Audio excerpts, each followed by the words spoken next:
بسم اللہ الرحمن الرحیم۔ حضرت طفیل بن عمر الدوسی رضی اللہ تعالی عنہم پارٹ 2 آخری حصہ۔ اس کے بعد میں نے براہ راست قبیلہ دوس کو اسلام کی طرف بلایا۔ حضرت ابو ہریرہ رضی اللہ تعالی عنہ کے علاوہ ہر ایک نے اسلام قبول کرنے میں ہچکچاہٹ کا اظہار کیا۔ اس گروہ میں حضرت ابو ہریرہ رضی اللہ تعالی عنہ ہی تنہا ایسے سلیم الطبع شخص تھے جنہوں نے بغیر کسی تعامل کے اسلام کا پیغام دل کی گہرائیوں میں اتار لیا۔ حضرت طفیل رضی اللہ تعالی عنہ بیان فرماتے ہیں کہ ایک دفعہ میں رسول اللہ صلی اللہ علیہ وسلم کی خدمت اقدس میں مکہ معظمہ حاضر ہوا اور حضرت ابو ہریرہ رضی اللہ تعالی عنہ بھی میرے ساتھ تھے۔ نبی اکرم صلی اللہ علیہ وسلم نے مجھ سے دریافت فرمایا، طفیل رضی اللہ تعالی عنہ صورتحال کیا ہے؟ میں نے عرض کی، حضور، لوگوں کے دلوں پر پردے پڑے ہیں، کفر نے شدت اختیار کر لی ہے اور قبیلہ دوست پر فسق و فجور اور نافرمانی کا خصوصیات سے غلبہ ہے۔ یہ سننا تھا کہ رسول اللہ صلی اللہ علیہ وسلم اٹھے، وضو کیا، نماز پڑھی اور آسمان کی طرف ہاتھ اٹھا کر کچھ کہنا چاہا۔ حضرت ابو ہریرہ رضی اللہ تعالی عنہ فرماتے ہیں کہ جب میں نے آپ کو اس حالت میں دیکھا تو دل ہی دل میں ڈر گیا کہ مبادا میری قوم کو بد دعا دے اور وہ ہلاک ہو جائے۔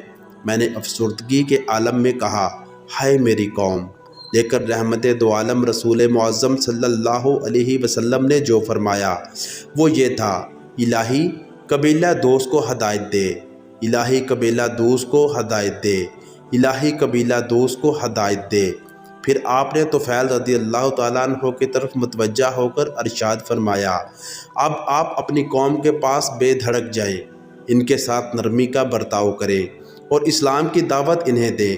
حضرت طفیل رضی اللہ تعالیٰ عنہ فرماتے ہیں، میں مسلسل سرزمین دوس میں لوگوں کو اسلام کی دعوت دیتا رہا، یہاں تک کہ رسول اللہ صلی اللہ علیہ وسلم ہجرت کر کے مدینہ منورہ تشریف لے گئے۔ یہاں پہنچ کے بدر، احد اور خندق جیسی ہولناک جنگوں کا آپ کو سامنا کرنا پڑا۔ اس کے بعد مدینہ منورہ میں حضور نبی کریم صلی اللہ علیہ وسلم کی خدمت اقدس میں حاضری دی۔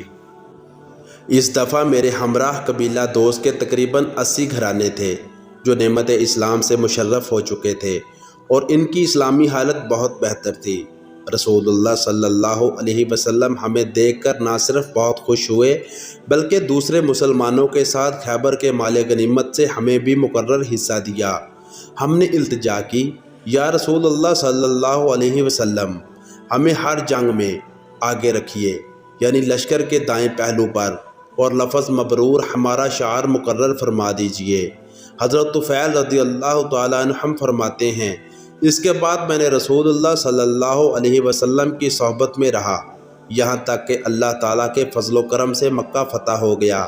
میں نے عرض کی، یا رسول اللہ صلی اللہ علیہ وسلم، بہتر یہ ہے کہ آپ مجھے عمرو بن حمامہ کے بت ذوالکفین کی طرف روانہ کریں تاکہ میں اسے نظر آتش کر سکوں۔ رسول اکرم صلی اللہ علیہ وسلم نے وہاں جانے کی مجھے اجازت دے دی۔ میں اپنی قوم میں ایک جماعت لے کر اس بت کی طرف چل پڑا۔ جب میں اور میرے ساتھی وہاں پہنچے اور اسے جلا ڈالنے کا ارادہ کیا تو کیا دیکھتا ہوں کہ ہمارے گرد عورتوں، مردوں اور بچوں کی ایک بھیڑ جمع ہو گئی۔ یہ سب اس بات کے منتظر تھے کہ اگر ہم نے ذوالکفین بت کو ذرا بھی نقصان پہنچایا تو آسمان سے بجلی گر کر ہمیں بھسم کر ڈالے گی۔ ان پجاریوں کی موجودگی میں میں بت کی جانب بڑھا اور بت کے عین دل میں آگ بھڑکا دی۔ اس وقت میری زبان پر رجزیہ اشعار تھے جن کا ترجمہ یہ ہے، اے ذوالکفین، میں تیرے پجاریوں میں نہیں ہوں، ہماری پیدائش تیری پیدائش سے کہیں پہلے ہوئی، آج میں آگ تیرے دل میں بھڑکا رہا ہوں۔ یہ اشعار کہے اور اسے نظر آتش کر دیا۔ دیکھتے ہی دیکھتے آگ نے اس کو اپنا لقمہ بنا لیا اور یہ جل کر راکھ کا ڈھیر بن گیا۔ اس کے جل جانے کے سے شرک کی جڑ بھی کٹ گئی اور پورا قبیلہ اسلام کی آغوش میں آ گیا، اور پھر ہم نے اپنے حسن اسلام کا ثبوت بھی دیا۔ حضرت طفیل بن عمر رضی اللہ تعالیٰ عنہ نے آخری دم تک رسول اکرم کا ساتھ دیا۔ آپ کے وصال کے بعد حضرت صدیق اکبر رضی اللہ عنہ جب مسند خلافت پر فائز ہوئے تو حضرت طفیل بن عمر خلیفہ رسول کی خدمت میں حاضر ہوئے۔ اور یقین دلایا کہ میری ذات، میری تلوار اور میرا بیٹا آپ کی تائید و نصرت کے لیے وقف ہیں۔ جب ارتداد کی جنگیں چھڑیں اور کفر الحاد کا شعلہ بھڑکا تو حضرت طفیل بن عمرو رضی اللہ عنہ مسلمہ کذاب کے ساتھ جنگ لڑنے کے لیے مسلمانوں کے لشکر میں مقدمۃ الحجج کی حیثیت سے شامل ہو کر نکل کھڑے ہوئے۔ اس وقت ان کے ہمراہ ان کا بیٹا عمرو بھی تھا۔ یمامہ کی طرف روانگی کے سلسلہ میں ابھی وہ راستہ ہی میں تھے کہ انہوں نے خواب دیکھا۔ اپنے ساتھیوں سے انہوں نے کہا، میں نے ایک خواب دیکھا ہے، میں اس کی تعبیر معلوم کرنا چاہتا ہوں۔ ساتھیوں نے دریافت کیا، آپ نے خواب میں کیا دیکھا؟ فرمایا، میں نے خواب میں دیکھا کہ میرا سر موڑ دیا گیا ہے اور ایک پرندہ میرے منہ سے نکل کر اڑ گیا ہے اور ایک عورت نے مجھے اپنے پیٹ میں چھپا لیا ہے۔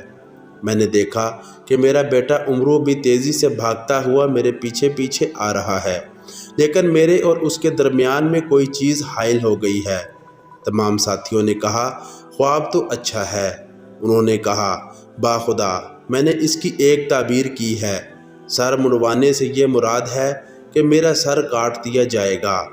پرندہ جو میرے منہ سے اڑ کر نکل گیا، اس کا مطلب یہ ہے کہ میری روح پرواز کر جائے گی، اور وہ عورت جس نے مجھے پیٹ میں چھپا لیا ہے زمین ہے جو کھودی جائے گی اور اس میں مجھے دفن کیا جائے گا۔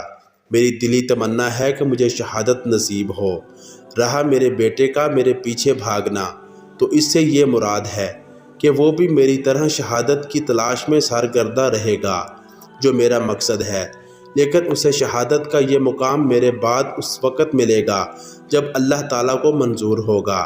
معرکہ یمامہ میں اس جلیل القدر صحابی حضرت طفیل بن عمرو رضی اللہ عنہ الدوسی کو بڑی کڑی آزمائی سے دوچار ہونا پڑا، اور معرکہ میں لڑتے لڑتے طرح طرح کی آزمائشوں سے دوچار ہوتے ہوئے جام شہادت نوش فرمانے کی سعادت حاصل کی، اور ان کا بیٹا عمرو بھی لگاتار دشمنوں سے برسر پیکار رہا، یہاں تک کہ زخموں سے اسے چور کر دیا گیا۔ اس طرح یہ عرض یمامہ میں اپنے باپ کو اور اپنا کٹا ہوا ہاتھ یمامہ میں چھوڑ کر مدینہ واپس آ گیا۔ حضرت عمر بن خطاب رضی اللہ تعالی عنہ کے دور خلافت میں ایک مرتبہ حضرت عمرو بن طفیل آپ سے ملاقات کے لیے تشریف لائے۔ دسترخوان بچھا، اس وقت متعدد لوگ آپ کے پاس بیٹھے ہوئے تھے۔ آپ نے سب کو کھانے کی دعوت دی۔ حضرت عمرو بن طفیل رضی اللہ تعالی عنہ ایک طرف الگ ہو کر بیٹھ گئے۔ فاروق اعظم نے دریافت کیا کہ کیا بات ہے، آپ کھانے میں شریک کیوں نہیں ہو رہے؟ ایسا تو نہیں کہ آپ اپنے کٹے ہوئے ہاتھ کی وجہ سے شرم محسوس کر رہے ہیں؟ جواب دیا، امیر المومنین، بالکل یہی بات ہے۔ آپ نے ارشاد فرمایا، اللہ کی قسم، اس وقت آپ کے علاوہ کسی کو یہ شرف حاصل نہیں ہوا کہ اس کے جسم کا ایک حصہ اس سے پہلے جنت میں پہنچ جائے، یعنی ان کا وہ ہاتھ جو کٹ کر ان سے پہلے جنت میں پہنچ چکا ہے۔ حضرت عمرو بن طفیل رضی اللہ تعالی عنہ کو شہادت سے فیض یاب ہونے کا خواب اسی وقت سے نظر آنے لگا تھا جب یہ اپنے باپ سے جدا ہو گئے تھے۔ غزوہ یرموک نے ان کے خواب کو پورا کر دیا۔ دیگر مجاہدین کے ساتھ یہ جہاد میں کود پڑے اور دشمنوں سے لڑتے ہوئے اس جام شہادت کو نوش فرمایا جس کی ان کے والد نے تمنا کی تھی۔ حضرت طفیل بن عمرو الدوسی پر اللہ تعالیٰ کی رحمت ہو، یہ خود بھی شہید ہوئے اور ایک شہید کے باپ ہونے کا شرف بھی حاصل ہوا۔